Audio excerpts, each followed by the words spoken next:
I'm wondering if medication is kind of like training wheels. We're learning how to see and act based on our perceptions, but it can also be overwhelming. So taking medication tones down the perceptions so we can live in the world of deception with everyone else. And I also wonder if some of us who hear voices would hear less voices if we're able to voice our perspectives. And I think that's part of what the Hearing Voices movement and groups are about. And I feel like it's important not just for people to voice their perspectives in order to heal their voices, but also to learn how to give voice to their perspectives and their perceptions ongoingly. So if I'm having perceptions and I'm not speaking those perceptions and acting based on those perceptions, and I ignore them, eventually maybe they're turned into this really mean voice against us, because we're not voicing our perceptions when we became sensitive. Because the universe wants us to be sensitive so we can be sensitive to everything and actually see that everything has a place and not destroy nature, etc. So I feel like it's one thing to share the voices, but it's another thing to also share one's sensitive perceptions, if that makes any sense. Because I don't know if it's just about healing our personal troubles so we can go about our regular routine, or if there's something that we're supposed to be seeing and acting on which would heal our personal troubles and heal our routine and change it from just being our own personal routine to more of a cooperative effort. So sound and light create neurons. When we see something new with perception and we give voice to it, we're creating new brain cells. I feel like there's a language of neurogenesis, which is the language of perception, which is the language of light, which is the language of translating light into sound. And we can translate light of perception of what we see into sound. We can give voice to that. If we're speaking from the ego consciousness, we're speaking about what we've seen, what we saw, what we memorized, which isn't seeing something in the moment now. So I feel like there's soundscapes of neurogenesis.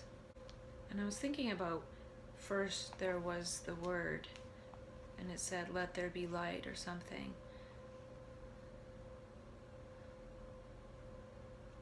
I wonder about that. I feel like first there was the light, and the light created the language of awe, of perception. If the word is first and it says, "Let there be light," it's sort of like saying whatever we say is what we're going to see. And usually we're listening to our ego.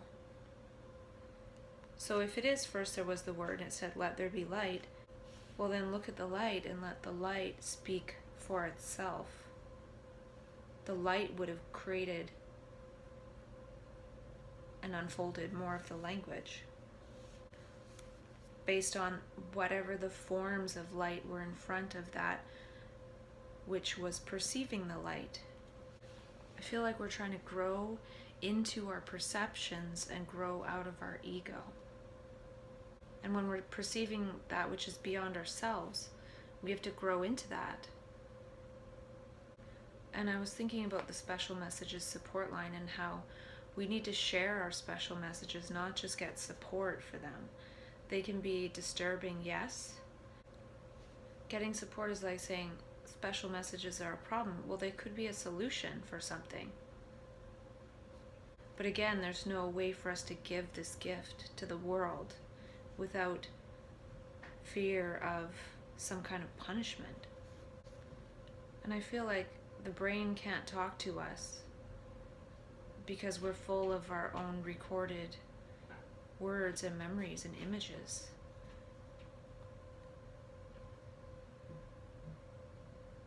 But the brain would do the talking based on what it's seeing. If we eliminate all our memory, all our history, all our past, all our personality, we're just this human perceiver. And what would we say if we were just blank slates perceiving as adult human beings? If we didn't have this ego desire to control, to get pleasure, with all this desire and everything, what would we really say? I feel the brain is trying to be heard and get our attention.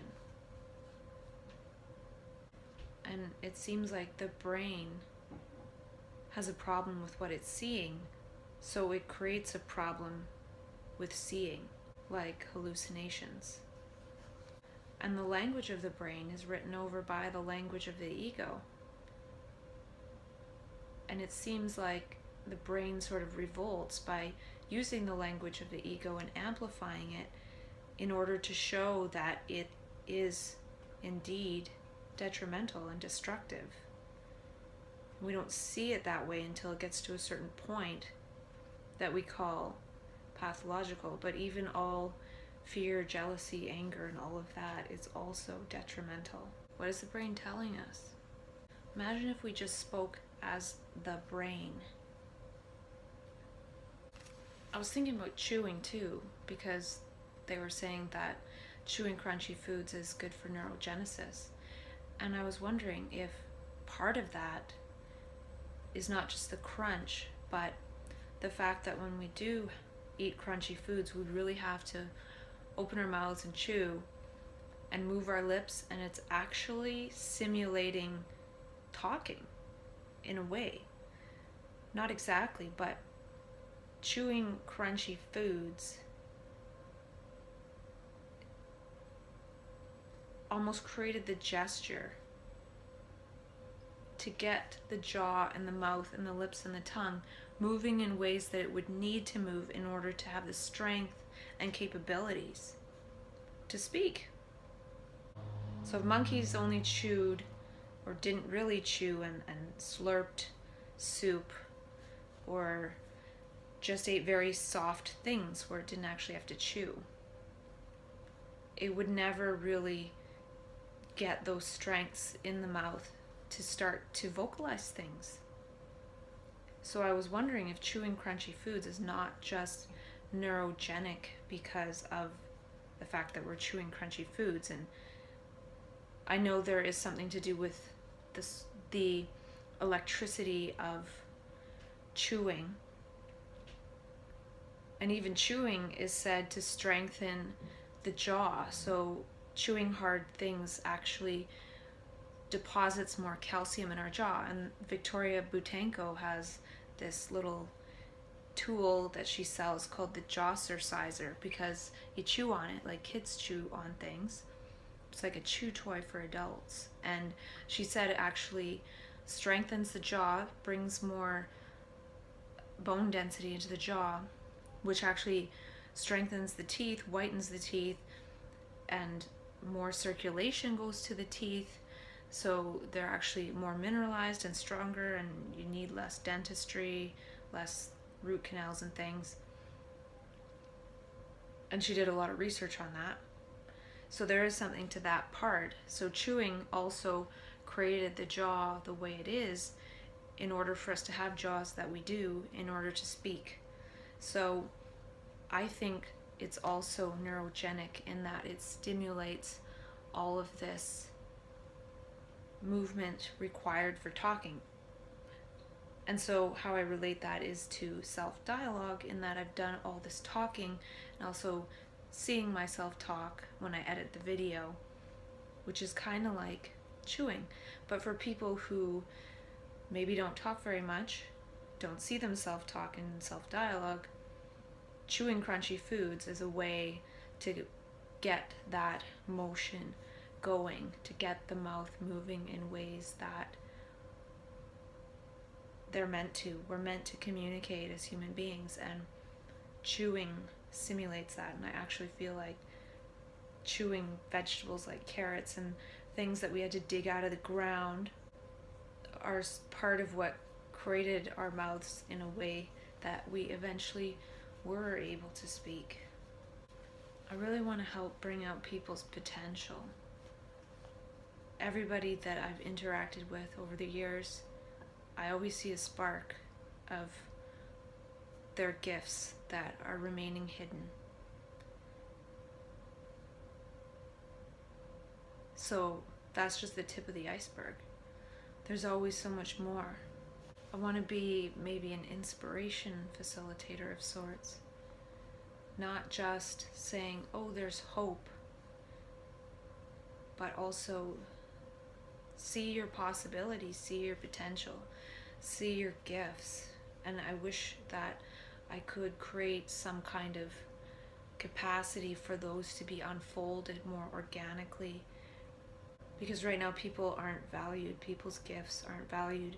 As soon as they fall out of the mainstream machine, they're seen as not having value, but really it's just that people can't see the value. And if people could see the value, they would create a world in which people could share their gifts, or like Adam Grant said, that givers could succeed. And I think part of the giver population is the population that have been labeled with a mental illness. Imagine if people labeled with a mental illness when they were going through their process of being labeled or something, they were seen as, you have a different gift to give. You were on the wrong trajectory. Maybe you trained as an engineer and now you're done with that. You thought you were going to do that your whole life, but what are your other gifts that you've connected with? And that's what I talked about with the whole different abilities and diverse abilities and abilitation, how we actually acquire new capacities, that if there was a place for that in the structure of society, people would have something to step into, and they wouldn't have to just divert to the margins. There would be that space. And part of that is what Ricardo Semler talks about, with people making their own hours, or being paid for the results they produce, not for the hours, and being there all day, and all these rules and structures that people that get labeled have a hard time oftentimes reintegrating into. And so much of the mental health system is about reintegrating people into that system that they fell out of, and not seeing that people have gifts that fall into a different way for society to help bring balance for everyone. And I think the universe wants me to have this conversation with myself, and maybe that's all I'm supposed to do. We're so much more than our labels, but it's hard to tell them that, because our gifts are actually sometimes what get us into being labeled. And I wrote down that with the two world thing, that one is the left brain world and one is the right brain world. And I don't know if that's true, but it sort of hit me that we might actually switch between left brain mode and right brain mode. And that's part of how we move between the two worlds. If we acted based on what we see, if we could actually perceive instead of what we thought, we'd create a different world. And when we see through our images, we can't see the relationship of light. So really the language, this other language, is just the language of light, the language of perception. And I feel we really need to see the best we can, and not just be the best we can, because we can only be the best we can when we can see the best we can. And I wonder if there's relational neurogenesis. And I feel like giving voice to perception is giving voice to the light. And there is a world of light, and there's a world of matter, M-A-D-D-E-R. I feel like the world is a combination of the quality of the light coming out of all of our eyes. Do we look with a loving eye? The quality of the light coming out of our eyes, which is usually warped by whatever images we're projecting on our mind screen based on our thoughts. Make your own inner soundscape silent so you can speak the soundscape of light. Translate the light into sound. The sound changes the brainscape of others such that they might perceive, such that they might see with this light too.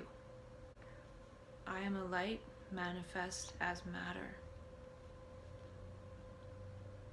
And we all share the same light of consciousness. It's like this accumulation of matter around this light of perception that we are. So we can be a perceiver. They talk about how we're sort of a receiver of thoughts, but it's more like we're a perceiver of light. And we can translate that into sound. And it seems we've lost this language of perception.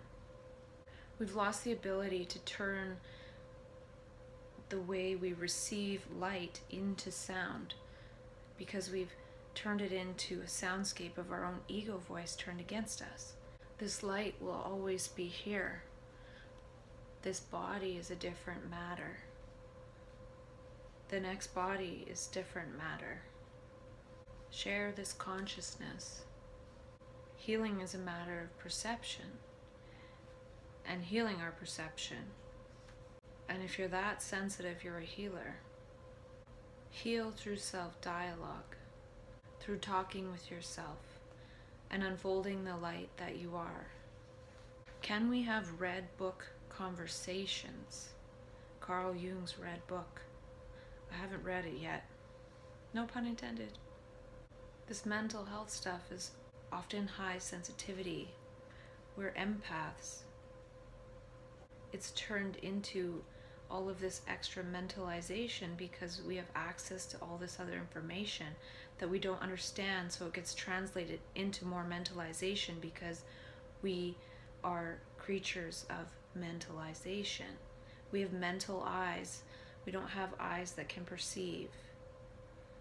And when we do perceive, it's turned into more soundscape, ego-scape mentalizations. The high sensitivity implies seeing beyond the ego, which is perception. Because if there's the ego, it's this barrier, this sound barrier of deception. If we're empaths, we don't have to be crushed by it. We need to practice moving towards altruism. Otherwise, we'll always be reacting and needing all these safety plans and everything in order to keep ourselves safe from our own perceptions. It's consciousness evolving beyond the ego, seeing beyond the ego. It's perceiving light instead of remembering sound. And perceiving is resounding. It's resounding the mind, and that changes the brain neuroplastically. It reorganizes the brain cells. If our brain is organized around perceiving old thoughts and memories of the ego, it's going to be structured differently than if we are needing the space to perceive and then create new sounds in the brain. We are piloted by sound instead of light. It seems that sound is light slowed down enough to steer matter. Sounds are for voicing what we see, not for rehearsing the me. Do you create new sound based on the light you see? When we truly perceive in the state of awe, we move beyond mental models.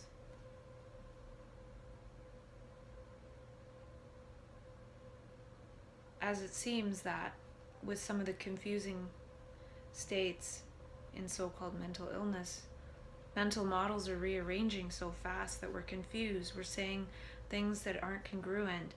We see things, we hear things. We're so-called delusional. But what it could be really showing is that when we perceive this light, when we can see patterns, when we can extrapolate, we don't have time to create mental models. Because we can't create mental models of the universe, because we are the universe.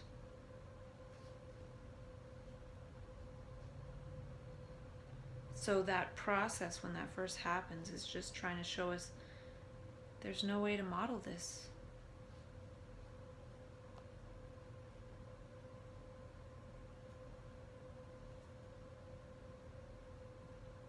We can see, we can give voice.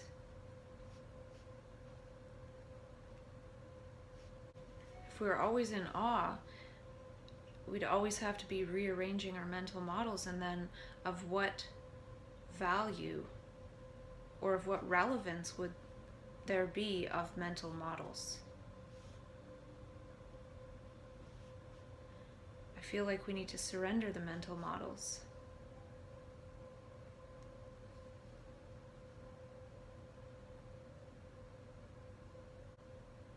Because a mental model is like saying that, ooh, I need to remember this for later, because I might see something similar. But if we're then looking for something similar, we're missing out on something that could bring us the next moment of awe. And I feel each moment can be a moment like that. So if we're unfolding in flow, there's no time to know. And mental models become obsolete the moment they try to coalesce.